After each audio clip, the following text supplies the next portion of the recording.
delighted to welcome to Spark Jackie Stanton Conley, who is the director of the White River Ballet Academy in White River Junction, Vermont. And you can learn more about that at wrbacademy.org. So Jackie started her ballet training at the age of 7 in central New York, where she was born and raised. And she studied under Della Foley and then on various scholarships at schools, including the Chicago City Ballet, the Bolshoi in Vail, Colorado, the New York City Ballet, and Ballet Met. She danced under contract with and made her debut as a choreographer and ballet mistress for the Pennsylvania Academy of Ballet Society. And she has taught in New York, New Hampshire, Vermont, and Pennsylvania. And as a choreographer, she has created more than 300 original pieces as a master teacher working with students of all ages. So she's at a beautiful new studio in White River Junction, and she gives her students of all ages a rich, deep, and pristine knowledge of classical ballet technique and the ability to adapt to all techniques and styles of dance. One of the things that I just love about Jackie is she's not only passionate about ballet as an art form, but also as a way to instill work ethic, discipline, teamwork, poise, resilience, and creativity. I just want to share one quote that I found from one of Jackie's students, where she says, "Jackie is a creative and energetic teacher who inspires students to recognize their own potential in every class." I just think that's so awesome. So we could talk to Jackie all day about dance, but today we're going to focus on ballet as a teaching modality and ballet as in education. Jackie, welcome to Spark. Thank you. Thank you so much for having me. So grateful to have you. So first of all, Jackie, what does ballet and dance education bring into kids' lives in particular?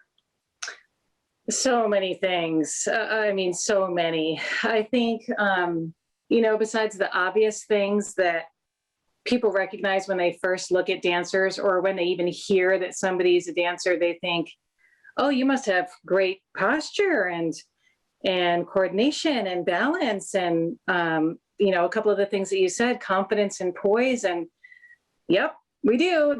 We have all of those things. Check those off the list, but we have so much more. And I think the few things to mention: self-discipline, self-motivation. Those are two of the biggest things. We are incredible listeners. We have to be, because we're going in and out of class on a weekly basis. We're repeating our exercises or our choreography all the time. And that repetition, that memorization, you got to get it. So if you're not listening to the exercise or really learning the choreography and getting within yourself and really stepping in and tapping into that, you're going to get in trouble. You're going to fall behind. So we make really great listeners. The responsibility and accountability part of it is also really huge. Even from a young age, I take kids at the age of 6 and all the way up to adult, and learning to be responsible for the things in your dance bag that you need, learning to show up on time, showing up, and then showing up on time, not 2 minutes before class, but 10 minutes before class, so that you can come in, physically prepare, and then especially mentally prepare. That's important. And you take all of these things and you carry them out into your real world with you, and you just become a more well-rounded person. And you end up building this character in you that you really didn't even know you had. It's almost kind of like when you become a parent. For me, like when I became a mother, I had no idea the strength that I had.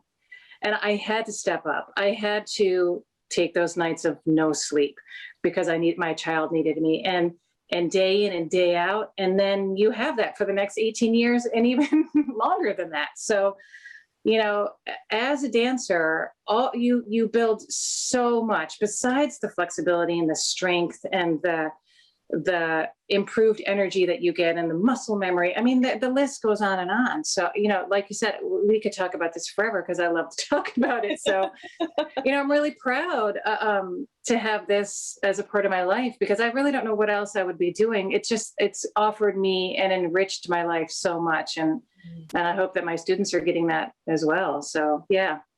So do you think that, you've talked about students of all ages, and uh, you're not even talking about people who necessarily would go on to become professional dancers, Yeah. but really using the arts as a way of practicing discipline, and dance as practicing discipline.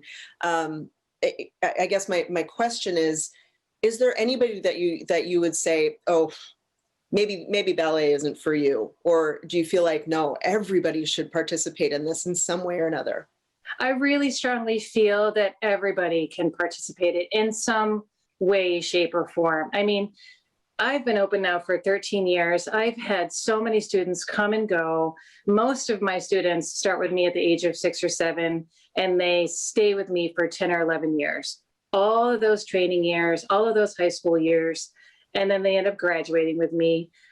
Very, very few times have I actually had to look at somebody and say, you're not really cut out for this, especially in their teenage years, because they're looking to figure out who they are. And I remember going through it when I was a teenager. I would never want to be a teenager again because of that.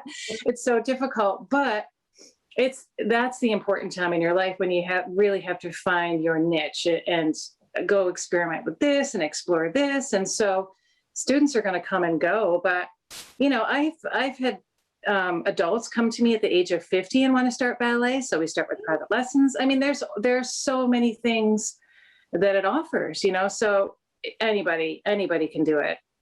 Okay, my question was totally selfish. That was literally me going, could I come in and take a Yes, yes. Please do. Oh my God. Is there anybody that you would say, no, don't do that? I mean, really, very rarely, even if somebody has really difficult a range of motion in their ankles, we can work with that. Even if they're incredibly tight, and I have incredibly tight students, we can work with that. Yeah. And we do. It's just about consistency and showing up, getting into class. Showing up. That's half the battle, right? 90% of the battle. Yeah. It really is. So you've talked a little bit about this, but could you just talk a little bit about what teaching specifically brings to your life? Yeah. I mean, like I said, I started dancing at the age of 7, and I was lucky. I feel that I was lucky because I knew right then and there that this was what I was going to do for the rest of my life. And I really, really knew and made that tough decision at the age of 13. Huh. And I remember I was home, I was writing in my journal, and my mom was in the kitchen cooking. And I went out into the kitchen and I slammed my hands on the counter. And I said, Mom, I am going to be a ballet dancer, a teacher, and a choreographer someday. Wow. And she looked at me and I said, maybe I'll own a school. And she looked at me and she goes, oh yeah, I know. And I was like, oh, Mom. Okay. My mom knows. So I have my mom's support. And I have my dad's support. And I love that. And I will always remember that bond that we had at that moment. So for me, just being in the studio with my students and watching them accomplish or even master that one thing that we've been talking about for 2 weeks, or if we've been talking about it for 3 months, I see them finally, the light bulb went off, they mastered it. That is so rewarding to me. Because I know it's sunk in. They listened. They really, really listened. And then they go through the whole year and we just work on all of those millions of things. And then here comes our spring performance. I'm standing on stage, right? There they are on stage. And I'm in tears, in the wings, just watching them, having my own memories and my own bit of sadness because I don't perform anymore. But just seeing their faces when I walk into the studio, watching them perform, watching them master those really difficult exercises, that's what I love. Mm. It sometimes doesn't even feel like a job to me. It just feels like this is my playtime. Yeah, there are definitely difficult days, but this is my time to work with these kids and to teach them and for them to also just have an outlet. Ballet class was such an escape for me. And I ask my students that when they come into the studio, leave your baggage outside the door. Whatever it is that you were dealing with at school, whatever your best friend said to you that you're really ticked off about, leave it out there. Come in here and just work it out. Just dance on the floor, listen to the music, and just check out in a different way. That's awesome. So, you're providing a respite for the students, and then that in turn getting to help them find their tribe too, right? Help them find their cohort of like-minded people. Yep, exactly. And discover who they are. That's incredible. Oh, Jackie, man, again, I could talk to you all day. So my last question for you, though, is I'm wondering if you could share one really simple exercise. I'm a little intimidated by ballet, I have to admit. But one simple exercise that me or our viewers, but you could use me as an example, could do on their own or with their kids to bring a little bit of ballet and all of those benefits into their lives today. Yeah.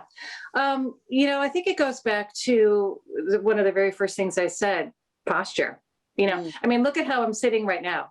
Yeah. Because I'm on a Zoom call, I'm hunched over, making sure that I'm in the screen, and later on I'll be on my phone and I'll be, and so it's that posture that people recognize in dancers. Even when we walk down the road, my feet are a little bit turned out and my hips are more forward than most people.